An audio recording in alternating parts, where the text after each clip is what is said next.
মোৰ মনত ভেদভাৱ নাই আল্লাহ, মোৰ মনত ভিন পৰ নাই আল্লাহ। দুখীয়াই কেনেকৈ থাকে সেইটো যে তোমালোকে অনুভৱ কৰা, এইটোৰ নামেই ৰোজা।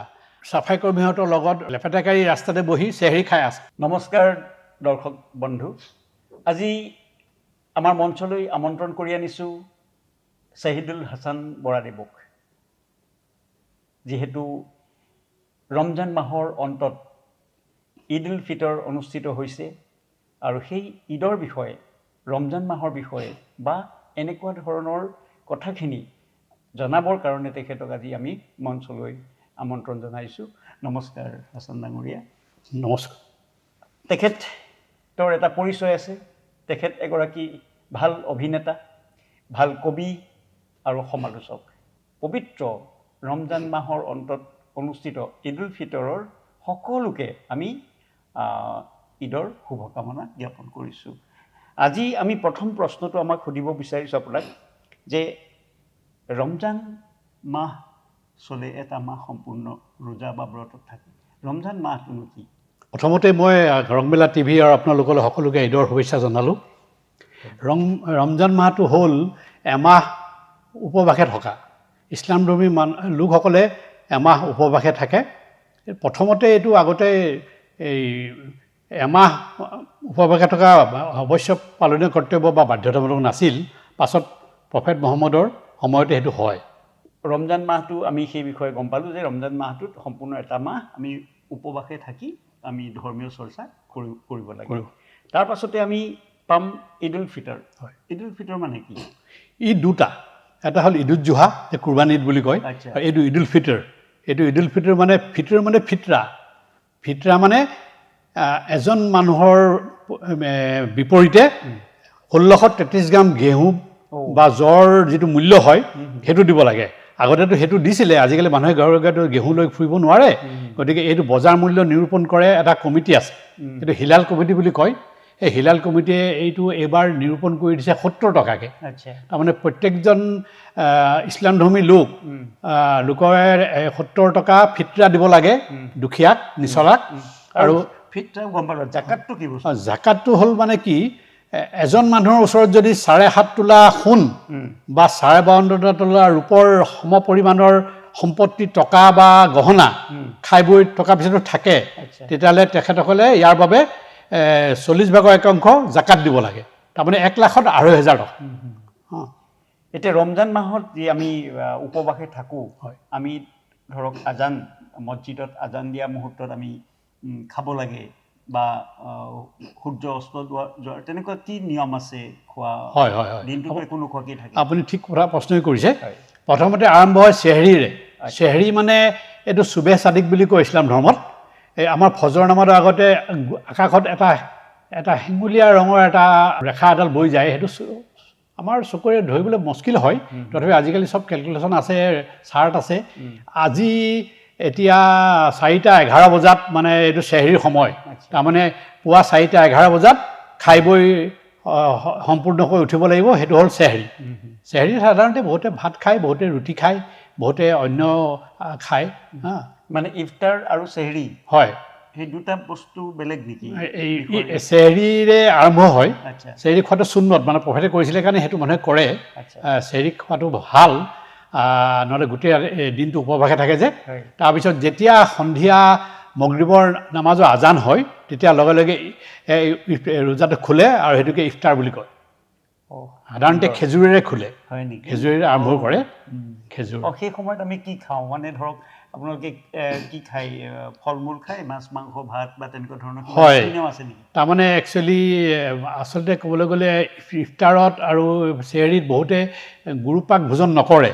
বহুতে স্বাস্থ্যৰ কাৰণে অসুবিধা হ'ব বুলি দিনটো হৈ থাকে। বহুতে ফল মূল খায়, তাৰপিছত অলপ সময় ৰৈ পেলাই ৰুটি বা ভাত তেনেকৈ খায়। কোনো এটা নিৰ্দিষ্ট মানে হেৰি নাই যে এইটোৱে খাব লাগিব বা এইটোৱে খাব নালাগে। শৰীৰৰ কাৰণে যিবিলাক অপকাৰী নহয় আৰু নিজে যিবিলাক খালে অসুবিধা অনুভৱ নকৰে সেইবিলাকে খাব লাগে। আচ্ছা, এই ৰমজান মাহটোত এই ল'ৰাৰ পৰা বুঢ়ালৈকে পুৰুষ মহিলা সমন্বিতে সকলোৱে পালন কৰিব লাগে নেকি?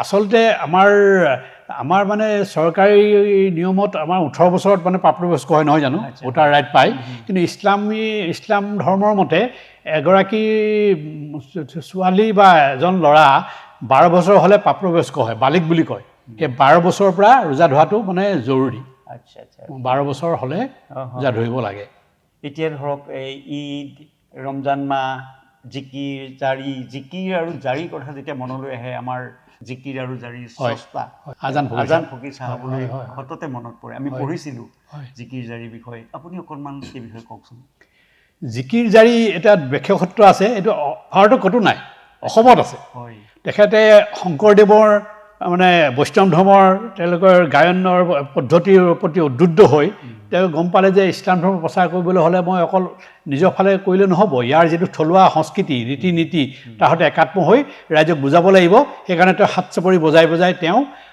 এই জিকিৰ গোৱা প্ৰথা আৰম্ভ কৰিলে এইটো ভাৰতত ক'তো পোৱা নাযায় আৰু জিকিৰ হ'ল সমন্বয়ৰ প্ৰতীক অসমৰ হিন্দু মুছলমান সকলো ধৰ্মলৈ গাই যে মোৰ মনত ভেদভাৱ নাই মোৰ মনত ভেদভাৱ নাই অ' আল্লাহ মোৰ মনত ভিন পৰ নাই অ' আল্লাহ হিন্দু কি মুছলমান একে আল্লাহৰ ফৰমান মোৰ মনত একেটি ভাৱ আমিও সেইটো কামনা কৰিছোঁ হয় হিন্দু মুছলিম খ্ৰীষ্টিয়ান বৌদ্ধ জৈন বুলি কোনো কথা নাই আমি মানুহ হিচাপে সকলো মিলা প্ৰীতিৰে থাকিব লাগে আমি মই এটা বিষয়ে আপোনাৰ পৰা জানিব বিচাৰিছোঁ আমাৰ মানে উজনি অসমত মই আছিলোঁ তেতিয়া মই কচিদা বুলি এটা কিবা অনুষ্ঠান আছে এইটো আপুনি ভাল প্ৰশ্ন কৰিলে এইটো বহুতে নাজানে বহুতে জানেও মই চাকৰি সূত্ৰে 10 বছৰ শিৱসাগৰত আছিলোঁ তেতিয়া ধাইলিত আছিলোঁ তাতে দেখোঁ তাৰমানে কি হয় এইটো সাধাৰণতে আজিকালিতো এলাৰ্ম হৈ গ'ল ন মোবাইলতো দিয়ে ঘড়ীটো প্ৰচলন নাইকিয়া হৈ গ'ল মোবাইল হোৱাৰ পিছৰ পৰা আগতে ঘড়ীটো এলাৰ্ম দি থৈছিলে মানুহে সাৰ পায় আগতে অতীততে ঘড়ীটো সকলো ঘৰত নাছিলে আধ্যবন্তৰ ঘৰত আছিলে 2-4জনৰ ঘৰত বাকীবিলাক মানুহক জগাবলৈ এই স্থানীয় যুৱকৰ দল এটাই এই ৰাতিপুৱা চেহেৰি খোৱাৰ আগতে ঘৰে ঘৰে গৈ এই জিকিৰ গায় সেইটো কচিদা পাৰ্টি বুলি কয় তেওঁলোকে ঘৰে ঘৰে জিকিৰ গাই সকলোকে টোপনিৰ পৰা জগাই পাছত তেওঁলোকে ঘৰে ঘৰে গৈ এই এটা বৰঙণি তোলে সেই বৰঙণিৰে তেওঁলোকে চাহ খায় ভোজ ভাত খায় সেইটো এতিয়া নাইকিয়া হ'ল সেইটো প্ৰায় বিস্মৃতিৰ পথত বুলি মই গম পাইছোঁ ক'ৰবাত জীয়াই আছে কিন্তু এইবিলাক সংস্কৃতি আৰু কৃষ্টি জীয়াই থাকিলে ভাল